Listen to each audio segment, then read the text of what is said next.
E segue o faz de conta. Francisco Parente Camelo diz haver indícios de ação golpista no 8 de janeiro. Que militares, aspas, voltaram aos velhos tempos, fecha aspas, e que Bolsonaro os incentivou. Camelo, tenente brigadeiro, presídio Superior Tribunal Militar. E faz de conta não saber que os militares informalmente retornaram ao poder em 2016, quando a aliança empresarial, financeira, midiática e militar, empurrando multidões para as ruas, obrou pela queda de Dilma e ascensão de Temer. Façamos de conta que nas redes não estão à disposição os telejornais, as emissoras de rádio como a Jovem Clã e seus filhotes, as capas de jornais, revistas, que não estão as declarações de banqueiros e vozes de o mercado, inclusive na imprensa. Faça-se de conta não saber que à época uma penca de corruptos comandava a operação, dentro e fora do Congresso. E que o juiz Moro, um medíocre, e Dallagnol, um fanático, ora largado num caminho com ares de fuga, foram usados. E usaram, especialmente as mídias, onde não poucos se renderam ao patrãozinho. Façam de conta que tantos e tantas que depois diriam ter visto à luz o caminho de Saulo não o fizeram por puro oportunismo e que não o farão novamente se for oportuno. Sempre, claro, em nome de um combate à corrupção, a de sempre. Com empresários, empreiteiras e empreiteiros corrompidos e corruptores desde sempre. Ou para ficarmos só nos últimos 70 anos.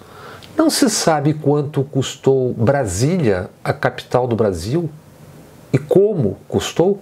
Não se sabe quanto roubaram na ditadura? Leiam, procurem esse livro, A Dupla Face da Corrupção, de José Carlos de Assis. Bilhões e bilhões de dólares roubados na ditadura. As grandes empreiteiras de até há pouco eram filhas do nada? E os chefetes e chefões políticos de norte a sul, leste a oeste? De onde vieram suas fortunas erguidas durante a ditadura? Faz de conta não se saber da trilogia corruptora: lixo, transporte urbano, planos diretores.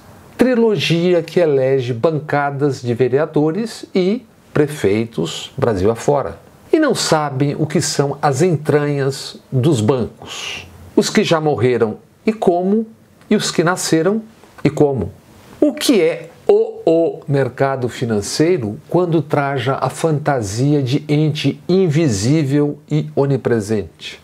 Por que nos escândalos de corrupção os bancos, exatamente por onde corre o dinheiro, nunca ou raramente são citados? Ou se são, como na CPI dos precatórios nos anos 90, de imediato a CPI é encerrada. Por que interessados, letrados ou não sabem que militares voltaram a tutelar o poder com Temer? Se isso está nas confissões em livros, tweets, entrevistas e falas. Livro de Michel Temer, por exemplo, e do ex-comandante do Exército, General Vilas Boas. Não teria sido preciso nem mesmo desventrar o celular do tenente-coronel Cid e lá encontrar sua esposa e a filha do general Vilas Boas. Ambas na trama para invadir Brasília, para derrubar o ministro Xandão de Moraes e demais. Maria Aparecida, esposa de Vilas Boas, frequentou a quermesse golpista diante do quartel-general do Exército, em Brasília. Tem todo o direito, é claro, assim como o de levar o adoentado marido para ver os frutos do que plantou. E da mesma forma, o direito de usar essa saudação.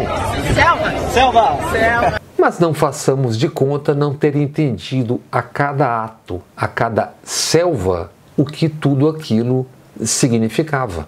O que significou, o que significa o presidente da República e o ministro da Defesa sobrevoando manifestação pró-ditadura. Bolsonaro e o general Fernando Azevedo, ministro da Defesa, a 31 de maio de 2020, sobrevoo com lunáticos em terra a pedir intervenção militar. E os pedidos de AI-5 a 20 de abril de 2020, 11 dias antes, diante do mesmo quartel-general do Exército da quermesse golpista de há pouco.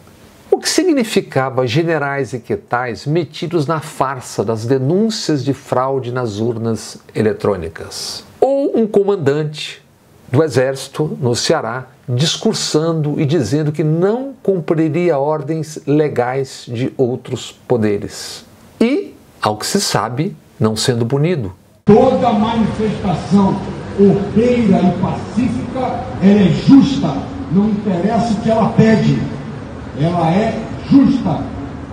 E eu tenho a responsabilidade como comandante de trabalhar para que quem vai à frente da 10ª Região Militar seja protegido, ainda que existam ordens de outros poderes no caminho contrário. Mais de 6 mil militares empregados só na administração federal, ocupando todos ou, às vezes, quase todos os ministérios do Palácio do Planalto. Com comandantes e aquele patético clube de pijamas lá no Rio de Janeiro, fingindo não ver manchetes que desmoralizavam, fossem precisos ou superdimensionados os fatos. Suspeitas de corrupção nas licitações, diz o Tribunal de Contas da União. Farra gastronômica, Viagra, próteses penianas. E faça-se de conta que Mourão, então general, agora senador, não pregava golpe quando usava a senha Despertar Patriótico contra Dilma em 2015. E que Sérgio Etchegóin, general de secular família em sedições militares, não articulou a retomada da tutela militar quando pai e tio, Léo e Ciro, foram citados em relatório da Comissão da Verdade por crimes contra direitos humanos na ditadura. Façamos de conta que este general Heleno, então chefe do Gabinete de Segurança Institucional, e seu secretário executivo, general Carlos Penteado, não estavam metidos até os quepes na encenação golpista do 8 de janeiro. Com fuzis ao dispor, sempre é muito mais fácil. Valentão fraseado, como cansamos de ver e ouvir, ao depor na CPI do 8 de janeiro na Assembleia Legislativa do Distrito Federal, Heleno demonstrou a dimensão da sua valentia moral. Não tinha nome na pergunta e eu continuo achando que ladrão não sobe a rampa. Continuo achando isso. Não tinha nome na pergunta. Eu estava dentro do carro e apareceu uma pergunta que eu nem me lembro exatamente, mas eu tenho certeza que não tinha nome. Tinha acontecido várias perguntas da mesma hora. Tá? E eu respondi não. Aí atribuíram esse não à pergunta se ladrão sobe a rampa.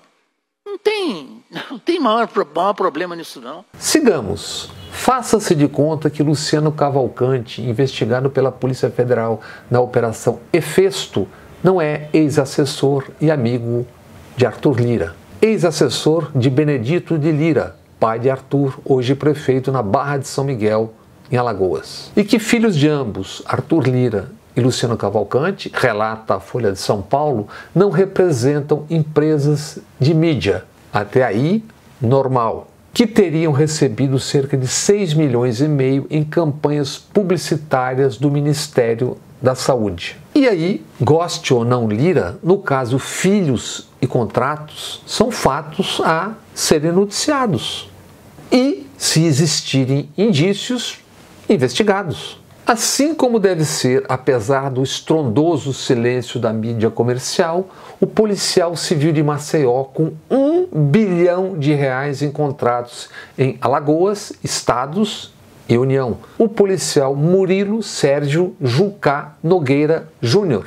Policial em cujo endereço a Polícia Federal encontrou R$ 4.400.000 no dia 1º de junho na Operação Hefesto. Aquela de milhões desviados em Alagoas, por exemplo, na compra de kits de robótica. Murilo Jucá o mesmo que, diz a Polícia Federal, doou durante a eleição sua Hilux para a campanha de Lira. Doação temporária declarada pelo próprio Lira na prestação de contas ao TSE.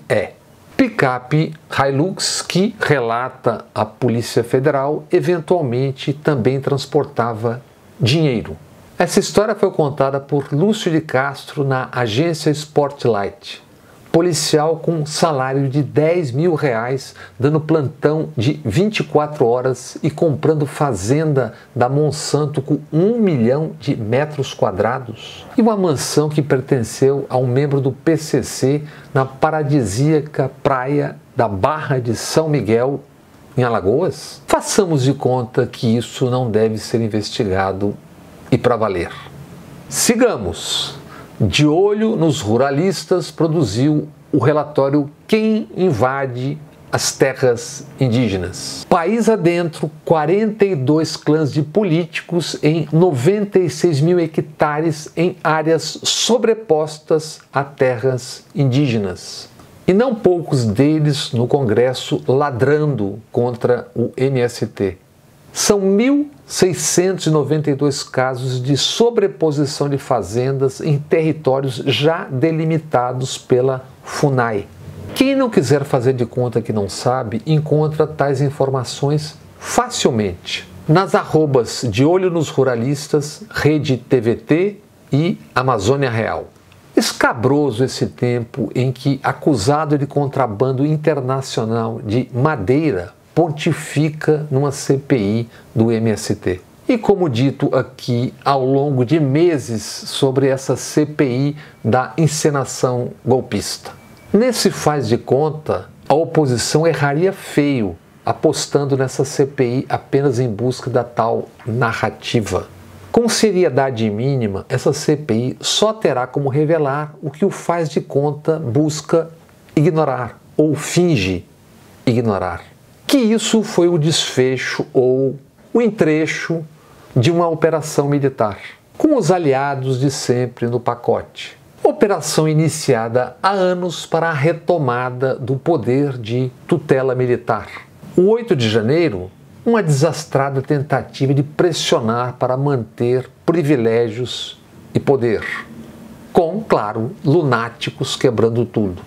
O faz de conta finge desconhecer o milicianato e sua penetração na política, assim como finge desconhecer as joias, os diamantes sauditas, as rachadinhas, os negócios imobiliários dos Bolsonaro, tantas vezes com dinheiro vivo. Pode escalar aquela figura patética, aquela figura ridícula do senador Duval da SWAT para tentar explicar o inexplicável. Conforme consagrado por Montesquiel. Pode até fingir que o eviscerado celular do Sidão é o ápice da verdade dos fatos. Não é e está longe do topo do comando, seja em relação às ações, cumplicidades ou omissões.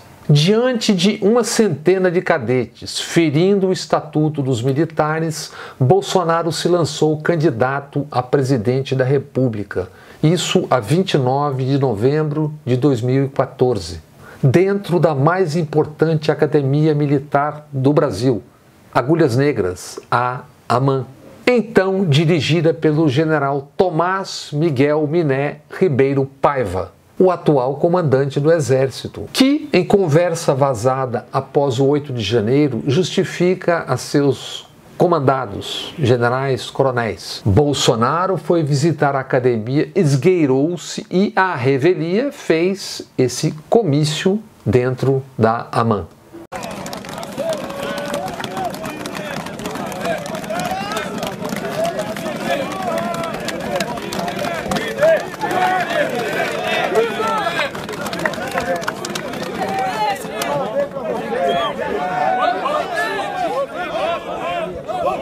Nós temos que mudar esse Brasil, tá ok?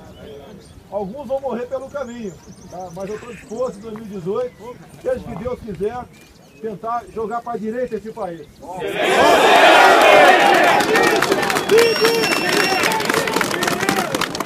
Ok, a princípio admita-se o drible, mas quem foi punido por tamanha aberração?